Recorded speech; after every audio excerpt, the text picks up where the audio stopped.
Hi, everybody. Kathy Tooley, CEO, Tools for Success. Thank you for joining us as we pull back curtain number 3. Okay, I'm going to preface this one before I even get started. This one's going to hit some buttons. Not that some of the chapters haven't already hit some buttons, but this one, if you are this person, it's going to really hit some buttons. So here we go. Buckle in. This one's titled Administrators on the Fast Track. So let me read a little bit from it, and then I'll explain what I mean by that. Let's begin with the administration both in and out of the building. Administrators, from superintendents to principals to assistant principals to assistant superintendents, have experience in education. They, in the public school systems, have gone to school, received their training, and have the state-affiliated degrees permitting them to be administrators. Each state varies in what administrator educational requirements look like, but all states have some sort of requirements for what it takes to be an administrator in a public school system. This is only in reference to public schools because most charter and private schools do not share the same requirement. Some administrators have a great deal of experience in classroom before becoming administrators or superintendents, while others in education are in what we call the fast track. So what does that mean and why is that a big deal? Most of us, let's start with the basics, went into education knowing, any of you watching this video are not shocked to say, teachers do not make a lot of money. We did not go into the field looking for our $150,000 paycheck. We are not shocked when it didn't come. We knew when we went to college that we would be just above the poverty level. But that's a whole separate topic for a whole different day. But when you get into education and your school loans start back, and some for many teachers are crippling, and you look at the pay you're making and the money you owe the university, just to live becomes impossible. So what you do is you get on what we call the fast track. Administration makes more money. To move from a teacher, when I moved from a teacher to an assistant principal in the same district, I took a $30,000 pay jump, and I was a 20-year veteran.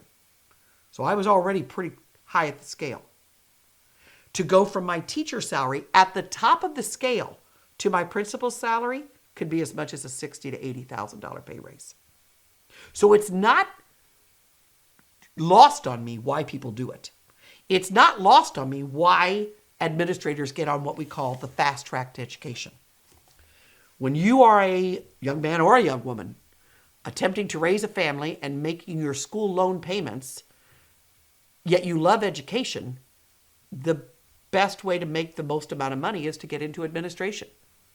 And the higher you go, the more you make.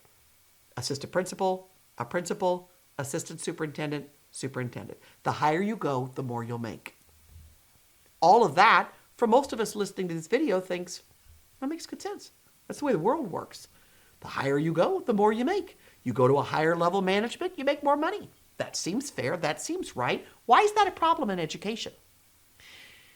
Because those that are on the fast track lack the experience to help those that they're observing, that they're evaluating. Let me give you an example. To become a teacher, most teachers not only went to college, but they had lots of experience in the field. Some colleges require as little as 10 weeks, as much as a semester, where they literally are teaching and a teacher is watching every move they make, looking at every one of their lesson plans, helping them figure out grading practices, helping them set up classroom management, helping them understand the state standards and how to apply those to a lesson, help them to look at their assessments and making sure that they're appropriate rigor. They are being supervised. And then even as they go out into the field, many states still offer mentorship, where the supervising teacher is paid, albeit a little bit, from the state to mentor them, to watch them, to assist them. Let's face it, I was a first-year teacher. And I think of myself as a first-year teacher and who I was 20 years later when I left the classroom. I knew what I was doing because I'd had amazing mentors, both paid by the state and not paid by the state. When you go into administration, that mentorship doesn't exist. I completed my license in about a year and a half and took off as an assistant principal. Now, I was lucky that I started as an assistant principal in my same building. So I already knew the bell schedules and the discipline policies. I already had a lot of experience because I'd been there for 20 years. But what if I'd gone to a new building? I all of a sudden am putting in the position of evaluating people whom I've never seen teach before, who are in disciplines that I know nothing of. I all of a sudden am put in charge of discipline issues that I never had in my own classroom. I was very blessed in my building that we had a pretty strong team and I could lean on my other administrators, and I did. And I did. I remember receiving referrals and walking across the hallway to an administrator who had been at it much longer than I and putting the referral down and saying, what do I do? What do I do with this? And thank goodness he was able to help me. But I also remember being a 16, 17, 18, 19-year veteran teacher, struggling with the situation in my classroom, and went to talk to my administrator who has 3 years of experience, and he's my assistant principal. He doesn't have the experience. He can't help me. And often, there came a point that my administrative team had way less experience than I did. Way less. There is no requirement for any experience before you can fast track it into administration. So, too often, administrators, teachers once, fast track it into administration because of the money. I want you to think of the dichotomy of that entire statement. In order for teachers to make a respectable, decent income, they have to leave the very thing they went to college to do, and that's teach. They have to come out of the classroom in order to make a respectable income that now makes them no longer able to help the very people that they're put in charge to supervise.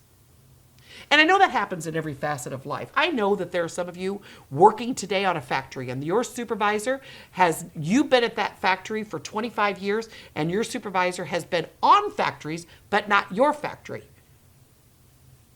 Or you are in a hospital and you have been on the ER unit for 25 years and your supervisor has never worked the ER. They've worked in the hospital, but they've never worked in an ER. I understand that it happens in other fields, so please don't send me comments that this happens all over. Where I struggle is, if you are supervising at a hospital level, you have highly effective people who are doing what they do. If you are supervising educators and you can't provide them any strategies, you simply are leaving teachers to flounder, and therefore their students to flounder. What's the point of the chapter? The chapter point, the curtain point is this. If we don't do something to address the pay that we pay our teachers, this is going to continue to happen. And I don't blame people. I remember that first $30,000 pay raise and walking across the parking lot calling my husband saying, we just took a $30,000 pay raise.